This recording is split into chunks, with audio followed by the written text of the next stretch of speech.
Just after twilight, once everyone else had retired for the evening, one man decided to pay a visit. This man was in a good mood. That should not be a surprise, given his recent success. Chris had just won his first round of the excessively about the detail.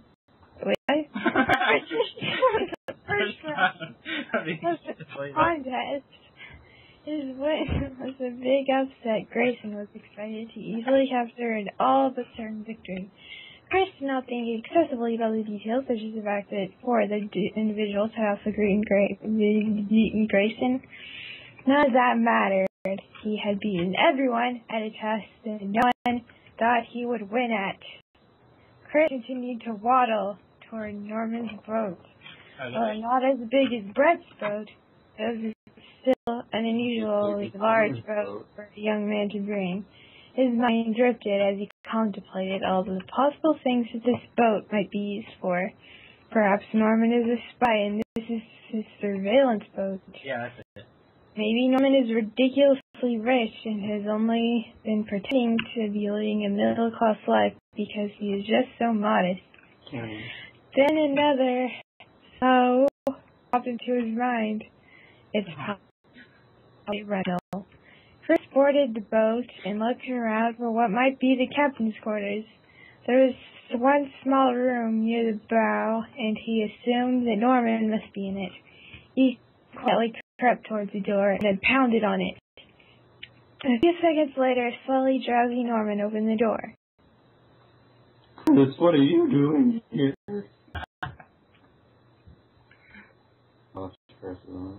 Yeah. Here, Norman, I was just thinking down there, with me. I wanted to give this to the little friend Chris Jr. Norman glanced at Chris Jr. Perhaps it is because it is dark, but Norman cannot figure out what Chris was giving him. Chris, what exactly is this? I told you, it's my friend Chris Jr. I should have had him. What is Chris Jr.? In the pet rock. I think I understand. You are giving me this pet rock. This is my way of saying thanks. Norman picked up Chris Jr. and examined the rock carefully. It was a very smooth rock indeed. A small smile with dimples had been drawn on it with a permanent black marker. Somehow just looking at the rock lightened the soul. Oh, thanks. Norman responded with a grin. Welcome, buddy. Chris said while he put his arm around Norman. Norman took a quick sniff before plugging his nose with his fingers and exclaimed, Dude, you're drunk as a skunk. Are you even sober? Hey. Better. Chris shuffled along the boat as he continued to yell some incomprehensible nonsense when he tripped on something. Norman quickly realized Chris had tripped on a skunk, which proceeded to spray Chris. Because he was as drunk as a skunk. I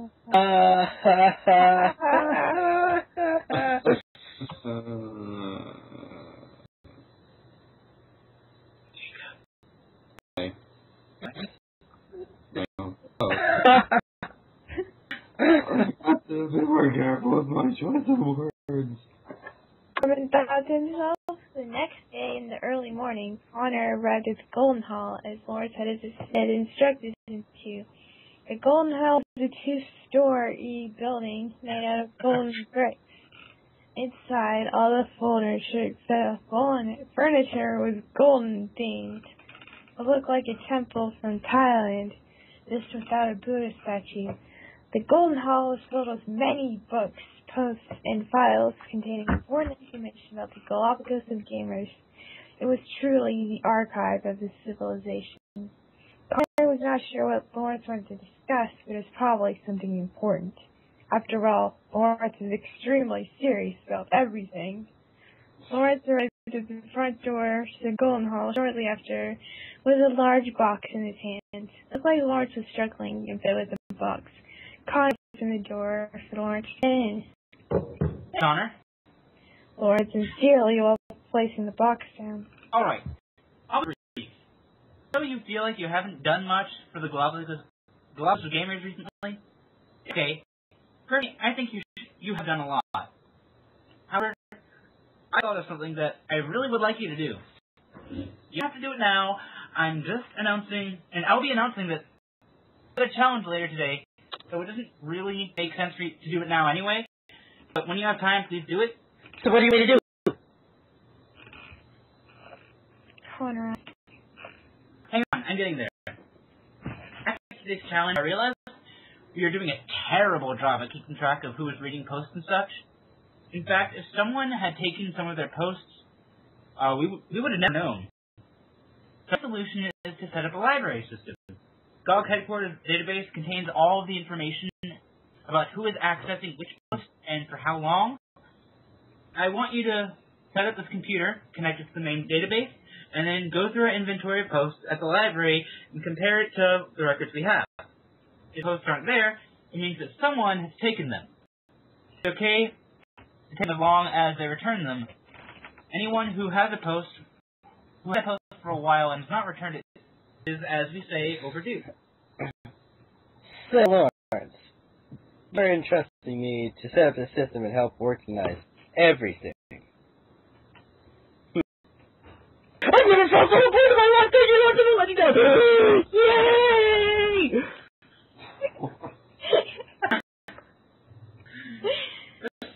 Good job. Let's do a job. I'm counting on you. The one detail Connor conveniently omitted was the fact he had no idea what Lawrence had just asked him to do. All he remembered was him mentioning something about matching posts in the library to the main database. Connor was sure he would figure it out eventually. Later that morning in the restaurant, Lawrence announced the next challenge. It was an interesting idea. Indeed, make a commercial. Lawrence had recently purchased a video camera that would be shared amongst the challengers. Since there was only one camera, the teams would be split into pairs and given time slots with it. The teams were identical to the ones in the second challenge. Since teams would have less time than others to edit their videos, Lawrence assigned a category that represented the difficult level of their respected product or service. The team could make an and ad for any product or service in that category. Grace and Jacob got the first time slot with the category real estate. Christina and Connor would be second with the book commercial. Brett and Michael would be third with the car commercial. Norman and Chris were decided to make a food ad in the fourth time slot. Finally, Sean and Mike were going to produce a movie ad. Jacob was concerned that his team's attempt to make a commercial would be too penurious to be successful. However, Grayson was full of ideas of how they can make it a commercial. Grayson was going to present the script to Jacob when Christina appeared and beckoned to him.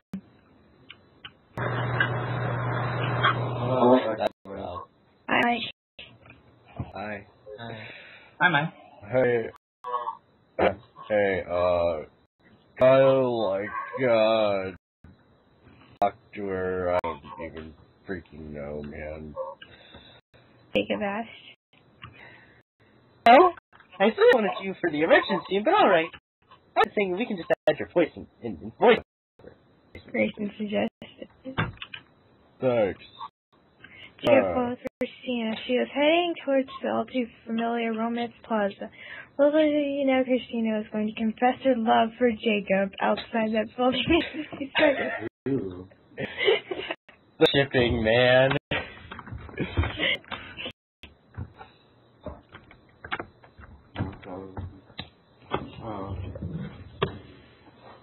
Jacob, listen, I have to tell you this.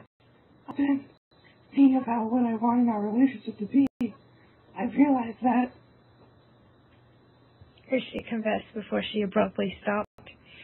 She seemed to be looking at an object in the distance. Connor, what are you doing? She yelled. Connor came running towards Christina. He looked full of enthusiasm and euphoria. Brimming with glee, she replied. replied. Oh, Christina, I'm so excited to be your partner for this ad. I've got all these great ideas, but I need you to make the stuff. Okay. So, I have this one picture of a boy and a girl, holding hands, but only platonic. And with the adorable little dimples on his face, he has curly red hair and freckles. Now, looking at all of this is a golden sun of hope, light, and alchemy. He continued to explain the details for 3 minutes, finishing with the sentence. And then, the valley should appear to be so deep that his pet dog would not even dare to go and investigate the convenience store located in the trough. Connor, that sounds like a lot of work. Christina responded. Oh, it is. And since we are a second, I really need you to do it right now. So I brought you pencil, crayons, and everything. And crayons? Yeah. Maybe It must be. Christina took a look at Jacob. She wanted to tell him exactly how she felt. She had another commitment. For what, though? To win some silly contest that Lawrence created without any decent prize? Was it to help Connor impress Lawrence for once? She was not sure why she felt any obligation to fulfill Connor's request, but she knew she had to. Something told her this was more important than Jacob. Maybe she did not love Jacob as much as she thought she did. After all, isn't love supposed to be unconditional? A condition arose when Jacob became second. Ta-da! Alright, Jacob, we'll talk later. Bill felt his topic was unfairly difficult. How was he supposed to film a car commercial when there was no car on the island? Sure, Jacob and Grayson made that wooden car up not too long ago, but no one would buy that. Then, through some brainstorming, the concept of a brilliant idea occurred in his mind. Well, an invisible car. Brett, reading a guide on stunt driving, peered at Michael. Build an invisible car. For a car commercial, it's invisible. It doesn't even have to be there. Why would you use an invisible car when you can have a real car? I don't know. Probably because we don't have a real car. Put a smart car in the storage area of my yacht. Hang on, I'll get it. Michael was in a state of disbelief. He had a smart car, just casually, on his yacht. Seriously, how rich was Brett? Sure, it was just a smart car, but to have brought it to the island seemed unusual. Michael heard the calm and collected murmurs made by the energy-efficient car's engine. Indeed, emerging from a ramp on Brett's yacht was a fully functional smart car. I'm gonna take some practice. I think I've got an idea. Brett stated. Michael looked thrilled. I start now, then. Michael, Sean, Norman, and Chris all planned to film ads in the restaurant. It is unclear why they all insisted on this one location. While Norman and Chris's choice seemed logical, Mike and Sean's did not. However, I've been gone that long. Mike and Sean seemed sanguine about their ability to create the advert. Chris, on the other hand, looked more nervous than ever. Norman became concerned with Chris constantly sipping at the large wine bottle in his hands. Where are we? We're going to have to film soon. That's your line, Jacob. Dude, we're gonna have to film soon. Sorry, you know that the ones too. I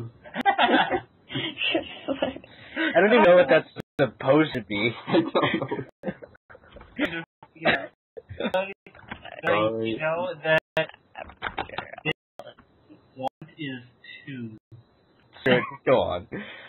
After all the teams had finished filming, the exciting stage of editing began.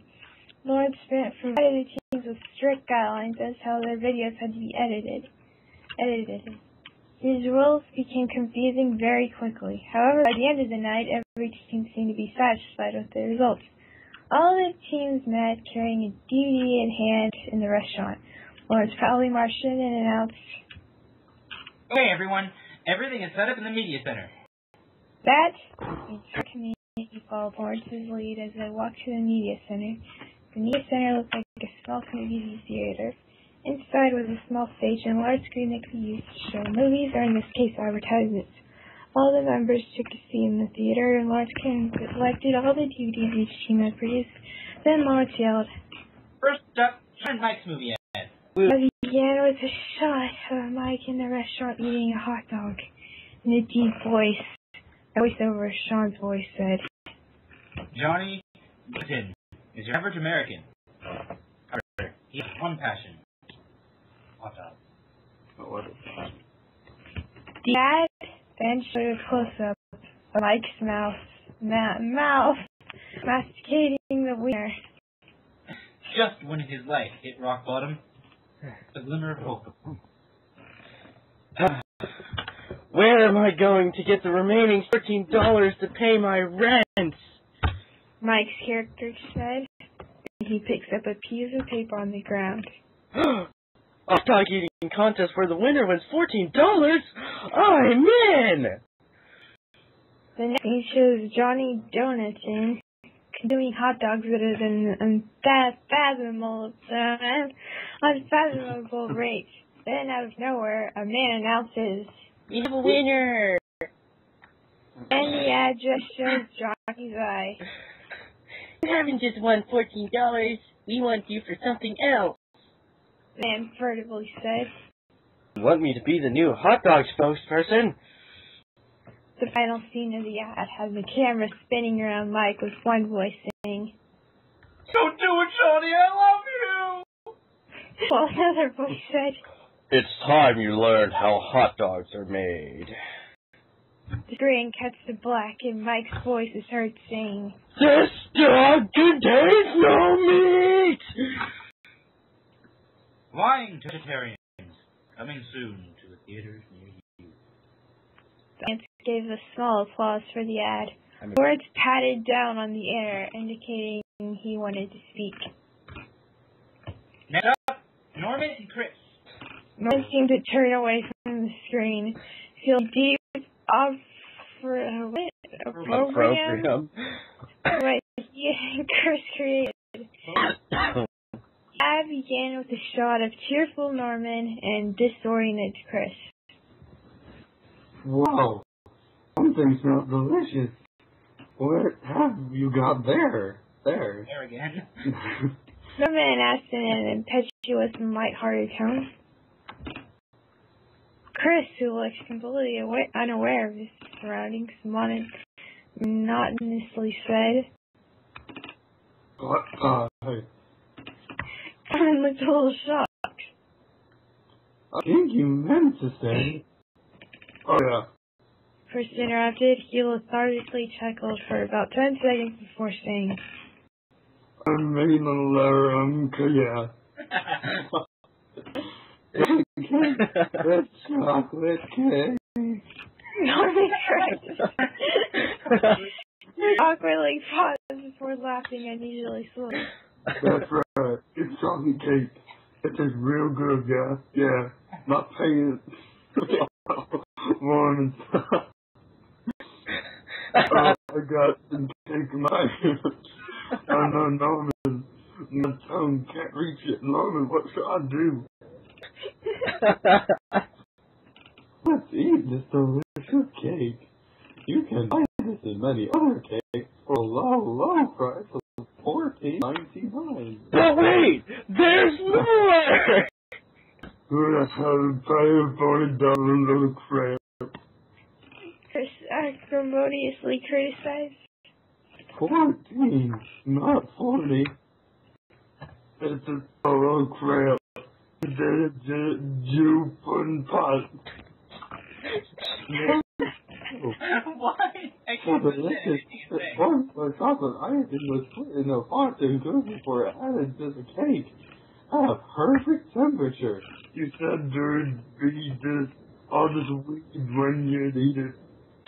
Chris, I said we'd get to eat this lovely little Norman said, but he couldn't maintain his enthusiasm. Okay, let's just do another take. Norman ordered, sounding very irritated. Then, out of nowhere, Sean's voice appears, saying, I'm taking this camera. Mike, you ready, hot dog? The camera pans to Mike, where he cheers. I freaking love food! The ad abruptly ends. There are only a few odd claps. If this one doesn't win, I'm going to be so mad. In response to the poor reception, Lawrence quickly puts on Michael and Brett's commercial. The commercial shows Brett driving the smart car around the island. Then Brett crashes through the doors of the Golden Hall, picks up a book, gets back in the car, and continues to drive. Then Brett drives straight through a park on the island, driving up a slide, and continues onwards. Then he drives along the beach, showing a gorgeous view of the sunset from the island. Finally, Brett drives along the uneven terrain near the middle of the island and heads toward Shack 1. Brett perfectly executes a perfect donut and parks the car. Michael suddenly runs into the shot and stops the stopwatch. We put the smart car through the ultimate road test, and he still made it to work on time. Can your car handle that? It was, without a doubt, the best ad so far. The audience cheered and roared for the incredible stunt driving Brett performed. Wow, that was amazing! Lawrence gleefully rejoiced. Now, Christina and Connor. Christina and Connor's ad began with a regal shot of the inside of the Golden Hall. Connor is wearing an all-black, jet black, single-breasted suit and currently reading a book. There is a tranquil music track playing in the background. It sounds like a string quintet playing a slow serenade. Ho, ladies.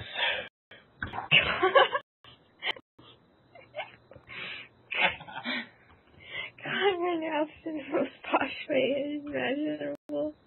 I'm so excited to share this lovely book with you. Connor suddenly threw the book onto the ground and went into a fetal position when he heard the very loud sound of glass shattering. In this shot, the audience can clearly see Brett's smart car and Brett getting out of his car to pick up the book. He then turned the vehicle around and headed out. Connor got up and blurted, What was that for? The screen cuts to a shot of picture Christina drew for Connor. Christina's voice was heard saying, I thought that was suspenseful, exciting, thrilling, and you love the book. This advert was very well received. Everyone seemed to like the unexpected ending to the ad. Everyone except Connor, that is.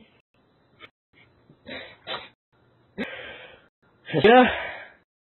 I don't get rude or anything. What did you do to our ad? It was so good. You ruined our ad.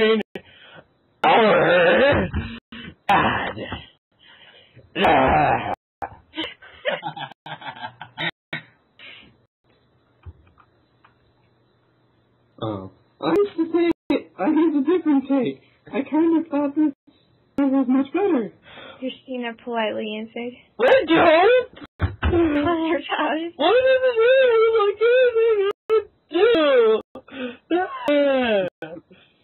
The most anticipated of all commercials was next. Lawrence proudly announced, Ladies and gentlemen, I present to you, Cub! I love that name. The ad begins with a shot of Grayson standing alone in the field on an island. Hey everybody, I've got the investment opportunity of a lifetime! Wow, what's that? Said Jacob in a voiceover. I am excited to announce that we're making condoms! Wow, I am so excited! Jacob said monotonously. Yes, that's right! Soon this empty land will be home to the latest condom project. You can be the proud owner of condoms. Big ones for people who need them, and small ones for people who like that cozy and intimate feel. Do they look like? Can I see? Grayson showed an impetuous smile. Of course you can!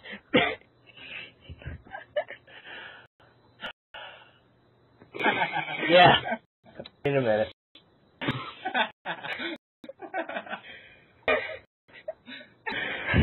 AB! You can only do this so much. Hold! I'm supposed to unveil my erection. Grayson flamboyantly clapped his hands and yelled. Photoshop condominium tower can be seen in the background. The edge looks like a .gif file. It's so beautiful. How much do they cost? Could you ask? Grayson here. Hey now, I'm selling these condos at the low price of $50,000! Wow, that's a great price. Jacob unenthusiastically remarked. Get them now because these condoms won't last long. The ad ended with the typical giggles people get when they listen to Grayson for too long. Michael politely informed Grayson. So you know, people shorten condominium to condo? Yeah. Well, Michael, I never knew that. I know people also calling condos though. One dared to inform Grayson that statement was false. Lord considered everything he had just witnessed and then gracefully shuffled to the stage. I want to thank you all for putting such wonderful effort into all of these ads. They all sparkled outside of the rankings. In fifth place, last place, Uninterrupted. is Norton Chris for their food ad. As he did say, it set a high standard. It said, stressing the last word. The second last word. Oh. So the high standard. In fourth place, receiving 2 points, is Grayson and Jacob's birthday commercial. Let's say, I know where I'm going next time I want to buy a condom. In third with 4 points is Sean Mike's ad for the movie Lying to Vegetarians. I never knew lying to vegetarians could be so much fun. I had difficult time choosing a victor. I ultimately chose Connor and Christina to win. And 6 points. The winner of the challenge, receiving 8 points each, is Brett and Michael. The ad was truly remarkable. Not was it flawlessly filmed? You two are one of the few people who connect with your core value proposition to your market making. Marketing, not marketing. Whoa, man, hang on a minute. What's that mean? Is that your ad gave a message to actually why someone should buy a product. I was impressed. It felt like a real bona fide ad. Come on, dude. Our ad was the... I mean, it was like really good, man. It was awesome. Don't waste your time, Mike. They just got lucky. We'll get next time. Sean ordered. I'll, actually help with, the thing next time. Grayson shouldn't, being left alone ever. Jacob promised himself. Brett claimed his first true success of the entire competition. Yeah. Michael claimed his second. It would be tempting by many to say the two won because of their resource advantage. After all, they had the car. This was anything but true. While the fretting losers, they like to plead their failure on sheer luck and wealth. It does not to make the losers any closer to realizing where they lost. If two men plan in advance, work without break, and all leisure and dance, yet night awake, seek guidance when needed, and keep faith when things look bleak. When the pair has succeeded, everyone else insists it was just so weak. All this whining. Some better call the ambulance. Okay. That was something. Yep.